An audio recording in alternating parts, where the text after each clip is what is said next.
जय हिंद दोस्तों, यश ज्ञान नॉलेज के बायोग्राफी एपिसोड में आज बात इराक पर 2 दशक तक शासन करने वाले सद्दाम हुसैन का आज जन्मदिन है। कहानी उस तानाशाह की जिसके मरने पर अमेरिकी सैनिक भी रो पड़े थे। एक ऐसे तानाशाह की जो अपने खून से कुरान लिखवा दिया था।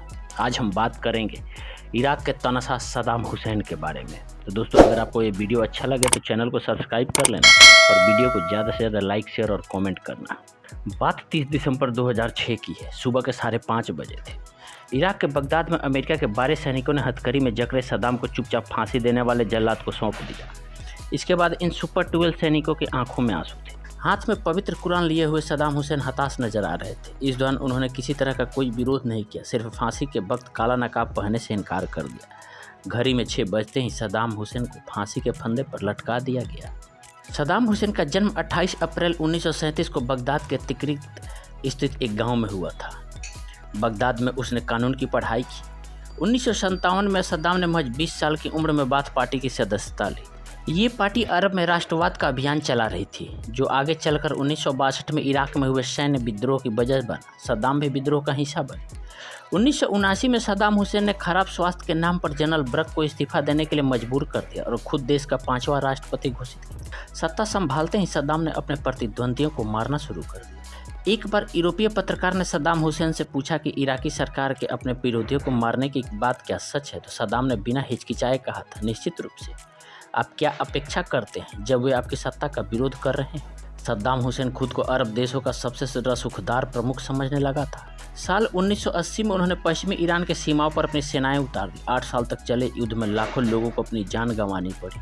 जुलाई 1982 में सद्दाम हुसैन के ऊपर एक आत्मघाती हमला हुआ। बदला लेने के लिए सद्दाम हुसैन ने शिया बाहुल दुजैल गांव में 148 लोगों की हत्या करवा दी। मानवाधिकार उल्लंघन के कई ऐसे मामलों के बावजूद अमेरिका ने इन हमलों में सद्दाम का साथ दिया। ईरान के साथ साल 1988 में युद्ध विराम घोषित हो गया, पर सद्दाम अपने प्रभुत्व को बनाए रखने के लिए अपनी ताकत को बढ़ाने में लगे रहे। सद्दाम ने लंबी दूरी की मिसाइलें, परमाणु हथियार, जैविक और रासायनिक हथियारों को विकसित करना शुरू कर दिया। सद्दाम के शासनकाल में कई नरसंहार हुए और हजारों लोग मारे गए। इसी बीच ईरान के खिलाफ युद्ध का इराक पर इकोनॉमिक निगेटिव असर पड़ा। इससे उबरने के लिए सद्दाम को तेल के दामों को बढ़ाने की जरूरत महसूस होने लगी। सद्दाम हुसैन ने 1990 के दशक में अपने खून से कुरान लिखवाई थी। द गार्जियन की एक रिपोर्ट के मुताबिक सद्दाम ने अल्लाह के लिए प्रति कृतज्ञता जताने के लिए 2 सालों के दौरान अपना 27 लीटर खून देकर उसे स्याही के रूप में प्रयोग करवाकर कुरान के सभी 114 अध्यायों को 605 पन्नों में लिखवाया था। इन सभी 605 पन्नों को लोग देख सके, इसके लिए उन्हें शीशे के केस में सजा कर रखा गया था। सद्दाम हुसैन की जीवनी लिखने वाले कौन कफलिन ने भी ब्लड कुरान के बारे में लिखा है। ब्लड कुरान के नाम से चर्चित इस कुरान को बगदाद की एक मस्जिद में रखा गया था। 2006 में सद्दाम को फांसी दिए जाने के बाद इस कुरान को सार्वजनिक प्रदर्शन पर रोक लगा दी गई। अगस्त 1990 की बात है, जब सद्दाम ने तेल के दामों को नीचे गिराने के लिए कुवैत को दोषी ठहराया और हमले का आदेश दे दिया। 2 अगस्त 1990 को कुवैत पर कब्जे के लिए इराकी सेना चल पड़ी। मात्र 6 घंटे में इराकी सेना ने कुवैत पर कब्जा कर लिया। अमेरिका ने इराक को तुरंत कुवैत खाली करने को कहा। सद्दाम हुसैन ने अमेरिका की एक न मानी और कुवैत को इराक का 19वां प्रांत घोषित कर दिया। पहले ईरान और फिर कुवैत पर जीत ने सद्दाम हुसैन का मनोबल बढ़ा दिया। अगले ही दिन यानी 3 अगस्त को इराक ने सऊदी अरब की सीमा पर अपनी सेना तैनात कर दी। इराकी सेना को कुवैत से निकलने के लिए अमेरिका की अगुवाई में 28 देशों का गठबंधन हुआ। कुवैत की मुक्ति के लिए जनवरी 1991 में इराक के खिलाफ जंग शुरू हुई। अमेरिका के हवाई हमले से इराक को काफ़ी नुकसान हुआ और उसे कुवैत से पीछे हटने के लिए मजबूर होना पड़ा। इस संघर्ष में हजारों इराकी सैनिक मारे गए और पकड़े गए। इराक के कई तेल के कुओं में आग लगा दी गई, जिसकी वजह से उसे भारी आर्थिक नुकसान उठाना पड़ा। सद्दाम के बारे में एक और किस्सा बहुत चर्चित है, जिसमें कहा जाता है कि होटल के फर्श पर उन्होंने अमेरिकी राष्ट्रपति सीनियर जॉर्ज बुश की तस्वीर लगा दी थी। खाड़ी युद्ध के बाद बगदाद में 5 सितारा अल रशीद होटल बनवाया गया था। कहा जाता है कि सद्दाम हुसैन के कहने पर होटल के मुख्य गेट के हॉल के टाइल्स में उस वक्त के अमेरिकी राष्ट्रपति जॉर्ज H.W. बुश की तस्वीर बनाई गई थी।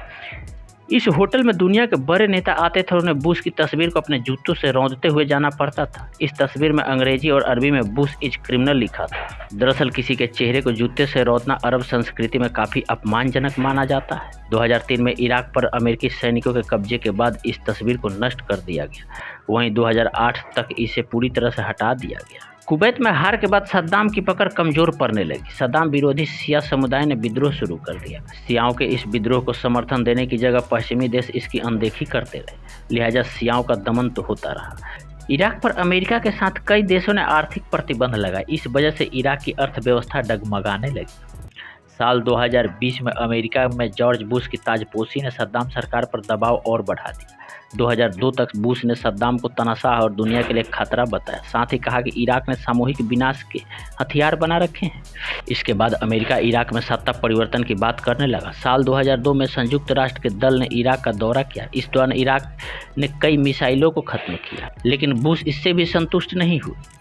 मार्च 2003 में अमेरिका ने अपने कुछ सहयोगी देशों के साथ इराक पर हमला कर दिया। 9 अप्रैल 2003 को सद्दाम हुसैन की सरकार को गिरा दिया गया। इसके बाद इराक की राजधानी बगदाद पर अमेरिकी सेना का कब्जा हो गया। बगदाद में सद्दाम हुसैन की एक मूर्ति को जब अमेरिकी सैनिकों ने तोड़ना शुरू किया तो वहां मौजूद कुछ लोगों ने मूर्ति पर अपना गुस्सा उतारा। अमेरिकी सैनिकों ने इसे प्रतीकात्मक घटना बताया। 13 दिसंबर 2003 को अमेरिकी सेना ने सद्दाम हुसैन को पकड़ लिया। वह तिक्रित शहर के घर में छिपे थे। सद्दाम ने बिना किसी लड़ाई के ही समर्पण कर दिया। सद्दाम को पकड़े जाने के बाद जब जेल भेजा गया तो वहां उन्हें एक अलग सेल में रखा गया। उसके साथ अमेरिका के 551 मिलिट्री पुलिस कंपनी से चुने गए 12 सैनिक भी रहते थे। इन सैनिकों को सुपर 12 नाम दिया गया। सद्दाम हुसैन पर कई मामलों में मुकदमा चलाया गया। दुजैल नरसंहार के आरोपी के रूप में सुनवाई के बाद सद्दाम हुसैन को 5 नवंबर 2006 को मौत की सजा सुनाई और दिसंबर में इराक की अपील सुनने वाली अदालत ने उसकी अपील खारिज कर दी। जब सद्दाम हुसैन को फांसी की सज़ा सुनाई गई तो उसने कोर्ट से गुजारिश की थी कि फांसी पर लटकाने के बजाय उसे गोली मार दी जाए। सद्दाम हुसैन का कहना था कि वो इराकी मिलिट्री कमांडर की हैसियत रखता है। हालांकि कोर्ट ने इसकी अपील ठुकरा दी। 30 दिसंबर 2006 की बात है। सुबह के 3 बजे सद्दाम हुसैन को जगाया गया। उसे बताया गया कि उसे कुछ घंटों बाद फांसी दी जाएगी। फांसी के कुछ क्षण पहले सद्दाम ने अमेरिकी सैनिक स्टीव हचिंसन को बुलाया और उसे अपनी रेमंड व्हील कलाई घड़ी सौंप दी। हचिंसन ने इनकार करना चाहा, लेकिन सद्दाम ने उसकी कलाई में घड़ी पहना दी। सुबह के 5:30 बजे अमेरिका के सुपर 12 सैनिक हथकड़ियों में बंधे सद्दाम को चुपचाप फांसी के तख्ते तक ले गए। जैसे ही सद्दाम को फांसी पर लटकाने वाले जल्लाद को सौंपा गया, अमेरिकी सैनिक रोने लगे। इराक के राष्ट्रीय सुरक्षा सलाहकार मौफाज अल रुबई फांसी दिए जाने के प्रत्यक्षदर्शी थे।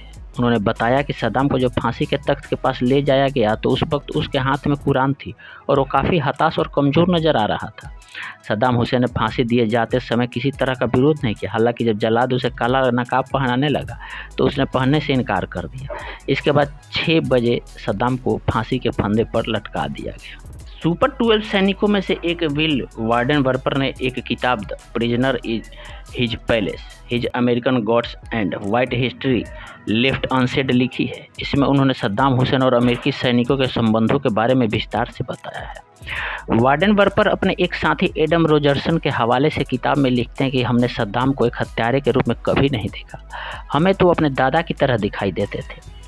सद्दाम की सुरक्षा में लगे एक और अमेरिकी सैनिक के हवाले से किताब में लिखा गया है कि उसके भाई की मौत हो गई है। यह सुनकर सद्दाम ने उसे गले लगाते हुए कहा था, आज से तुम मुझे अपना भाई समझो। सद्दाम ने एक और सैनिक से कहा था कि अगर मुझे मेरे धन का इस्तेमाल करने की अनुमति मिल जाए तो मैं तुम्हारे बेटे के कॉलेज की शिक्षा का खर्च उठाने के लिए तैयार हूँ।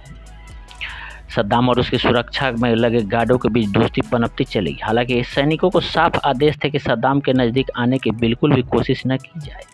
तो ये थी इराक के तनाशाह सद्दाम हुसैन के कुछ रोचक तथ्य। अगर आपको अच्छी लगे तो चैनल को सब्सक्राइब कर लेना और वीडियो को ज़्यादा से ज़्यादा शेयर और लाइक कर देना। धन्यवाद।